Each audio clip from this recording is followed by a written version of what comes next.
In this video, I'm going to help you figure out exactly what type of content you want to create and that your audience wants to consume.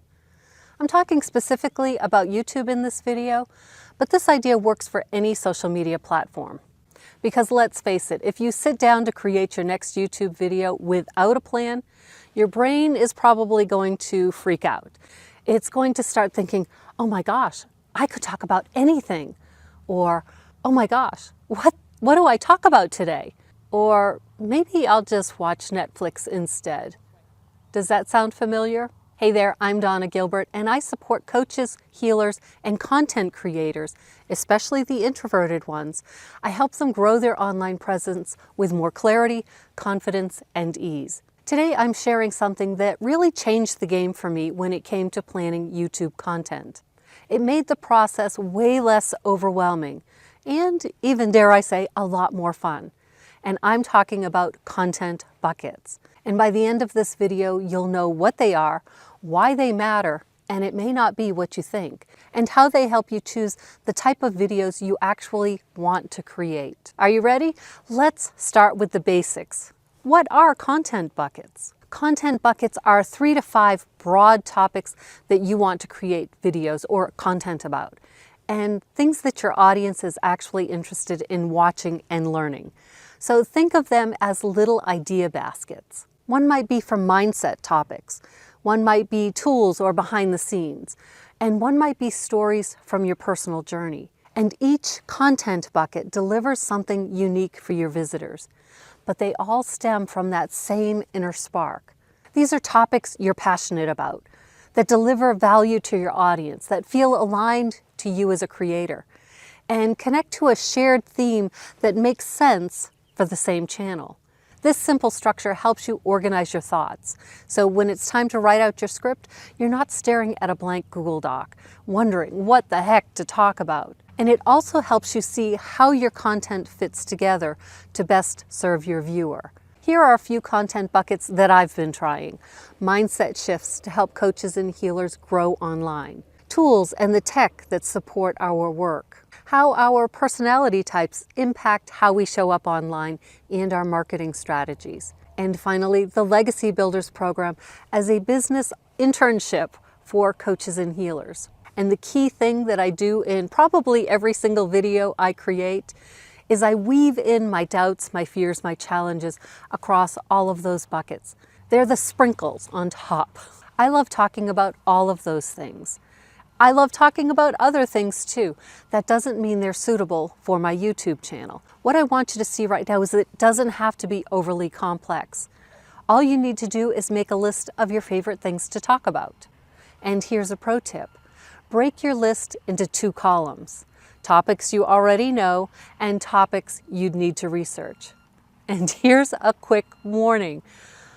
Those topics in the second column, they probably won't get created. You'll delay or avoid them because they feel harder. They need more research. They need more time. So focus on the topics that you already have a solid understanding of. So here's what I want you to do. Those topics in the second column that need research, I want you to go ahead and just put a big red empowering X through those right now. It's not to say you'll never talk about them, but you'll talk about them later as you've learned more about them so that they can move into the other column. So now let's talk about why content buckets really matter. There's 3 key reasons. First, for your audience.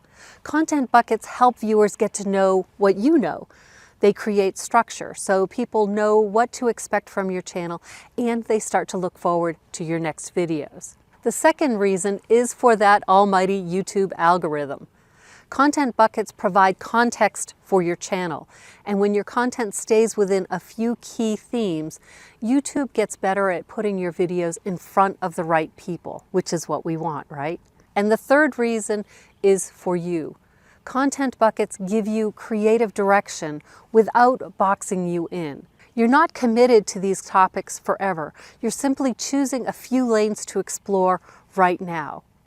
And this leads us to the fun part. I want you to know you don't have to get this right the first time. And in just a minute, I'm going to share how I picked a topic that I thought I'd love and I didn't. Here's what I want you to remember. You don't pick perfect content buckets. You discover them. When I first started, I thought I wanted to make tech tutorials and share my YouTube journey by showing my analytics. I figured these would get more clicks and help my channel grow faster.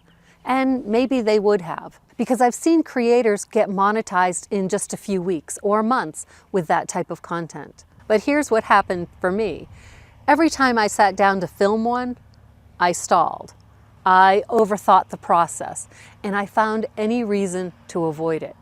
And eventually, I was honest with myself. I didn't want to make that type of content.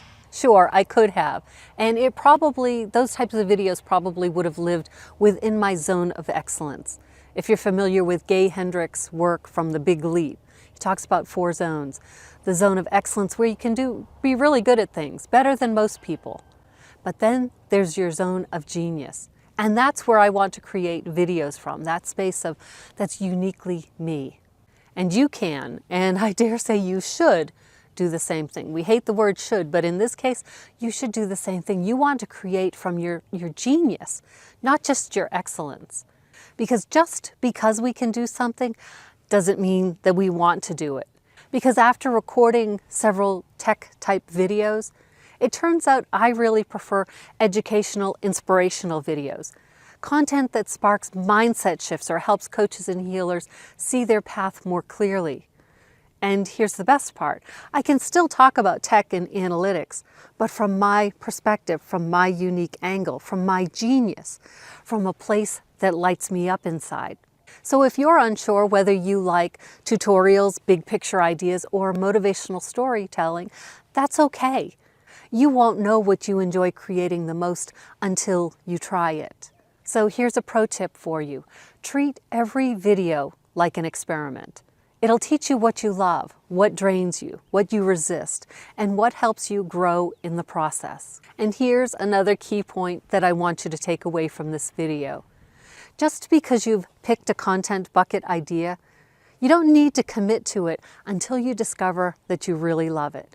You don't need to create a formal playlist yet or have 10 videos outlined for it. You don't need to have matching thumbnails for it. Not yet. Let your channel evolve. Try different topics. Post a video, see how it felt to create it. How did the audience respond to it? Did it energize you, or did it just feel like a slog? Give yourself permission to post these one-off videos just to try them, because not everything has to fit into a polished strategy, especially in the beginning.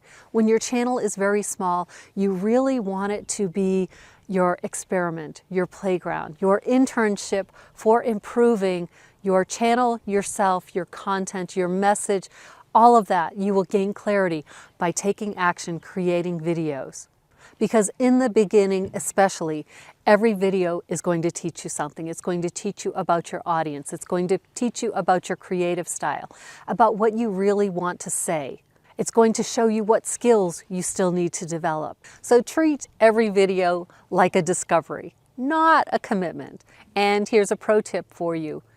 If your audience loves a style of video that you don't enjoy making, you get to decide whether to continue making that type of video. And my advice, don't force it. Don't keep making those videos. The people who love the videos you love to make will find you. It may take a little bit more time, and especially if you're a small micro channel like mine is. But those people are out there. So be patient, my friend. Continue to enjoy the process, the journey, and your evolution. So I promised to talk about how you actually choose your content buckets. Now, here's a quick exercise. Brainstorm the topics you love to talk about. These could be coaching tips for your clients. These could be personal stories of your or your clients' transformations. These could be tech tools. These could be lifestyle ideas. Anything that supports your umbrella mission. Consider what your audience is searching for. What do they need help with? What are they curious about? And look for the overlap. Where does your passion meet their interest? And then pick 3 to 5 topics to test. Try 1 or 2 videos in each one and notice which one feels most like you and which one feels easiest to create.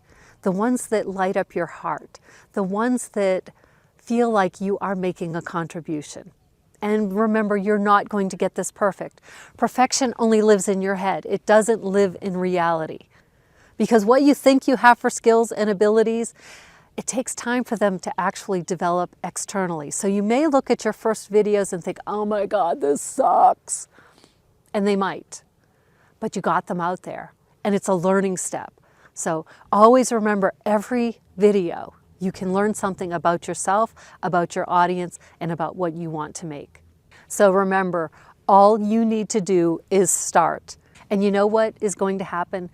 Your best content buckets will reveal themselves. Your videos, your YouTube channel, it doesn't need to be perfect. It just needs to reflect who you are, what you value, and what you offer to your audience. Content buckets aren't about restrictions. They're actually about freedom. Freedom to create without freezing in front of a blank Google Doc. Freedom to grow and experiment. So let me know in the comments the 2 or 3 content bucket ideas you already have.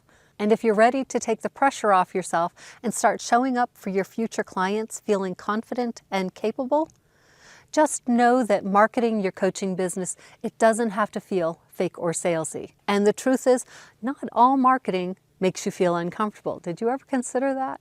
And in this video that's going to show up right here, you'll learn why.